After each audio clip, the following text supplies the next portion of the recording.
இயேசுவுக்கே புகழ். இயேசுவில் பிரியமானவர்களே, இன்று நம் ஆண்டவர் திருப்பாடல் 103 அதிகாரம் 5 வசனத்தினூடாக இவ்வாறு நம்மோடு பேசுகின்றார். அவர் உன் வாழ்நாளை நலன்களால் நிறைவுறச் செய்கின்றார். இன்றைய புதிய காலை நம் கண்களை திறக்க செய்திருப்பதே நமக்கு கிடைத்த மிகப்பெரிய நன்மை. நேற்று நடந்த சகல விடயங்களையும் கடந்து இன்னும் ஒரு நாளை ஆண்டவர் நமக்கு கொடுத்திருக்கிறார். இது தற்செயலாக நடந்த காரியம் அல்ல. நம் வாழ்வின் மீது இன்னும் அவருடைய கரம் இருக்கிறது என்பதற்கான ஒரு அடையாளம். இன்றைக்கு இந்த வசனம் அவர் உன்னை வாழ்நாளை நலன்களால் நிறைவேறச் செய்கிறார் என்று நமக்கு கூறுகிறது. நாங்கள் கேட்கிற எல்லாவற்றையும் உடனடியாக கொடுப்பார் என்று அல்ல, ஆனால் நம் வாழ்க்கைக்கு உண்மையில் தேவையான நன்மைகளை சரியான நேரத்தில் சரியான விதத்தில் அவர் நமக்கு அருளுகிற தகப்பனாய் இருக்கிறார். சில நேரங்களில் நாங்கள் விரும்பியது கிடைக்காத போது கடவுள் என்னை மறந்து விட்டாரோ என்று எண்ணுகிறோம். ஆனால் நாம் பார்க்க முடியாத இடத்திலும் ஆண்டவர் நமக்காக செயல்பட்டு கொண்டு தான் இருக்கிறார்.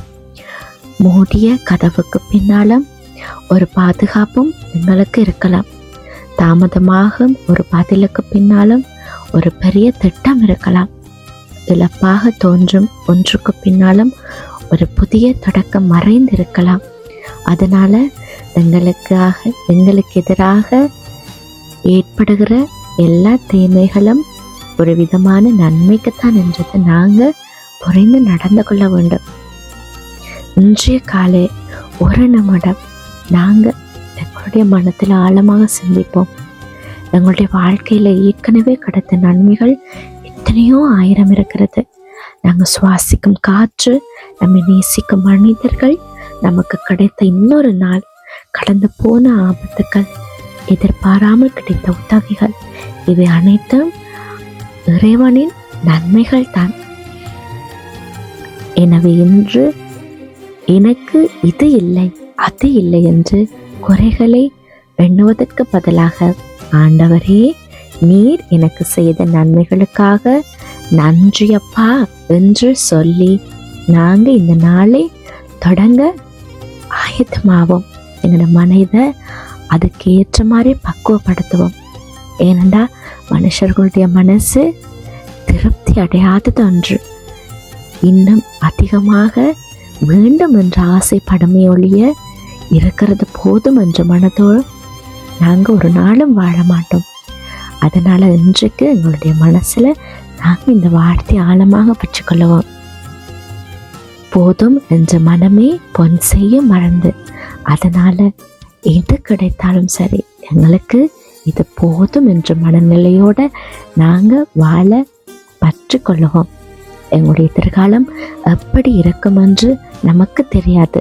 ஆனால் நம் வாழ்நாளை நலன்களால் நிறைவேறச் செய்யும் ஆண்டவர் நம்மோடு இருக்கிறார் என்பதை நாங்கள் மனதார நம்பலாம்.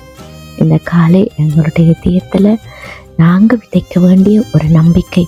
நேற்றைய காயங்கள் என்னை நிர்ணயிக்காது, இன்றைய கவலைகள் என்னை ஆளாது, நாளைய பயங்கள் என்னை தடுக்காது.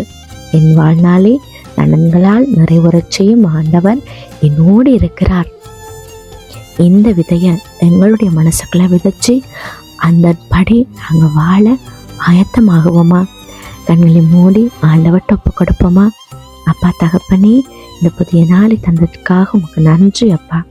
எங்களுடைய வாழ்நாளில் நீங்கள் செய்த எண்ணற்ற நன்மைகளை நினைத்து நன்றி சொல்லுகிறோம் அப்பா. இன்றைக்கு எங்களுடைய பாதையில் வரும் ஒவ்வொரு சூழ்நிலையும் உமது நன்மை காணும் கண்களையும் உம்மை நம்பும் இதயத்தையும் எங்கள் ஒவ்வொருவருக்கும் தந்தரலும். எங்களுடைய குடும்பத்தையும் எங்களுடைய பணியையும் எங்களுடைய எண்ணங்களையும் உமது கரங்களில் ஒப்பு கொடுக்கிறோம் அப்பா. எங்களுடைய வாழ்நாளை உமது நலன்களால் நிறைவுறச் செய்து இன்றைய நாளை ஆசீர்வாதமான நாளாக மாற்றுவீராக. ஆமேன்.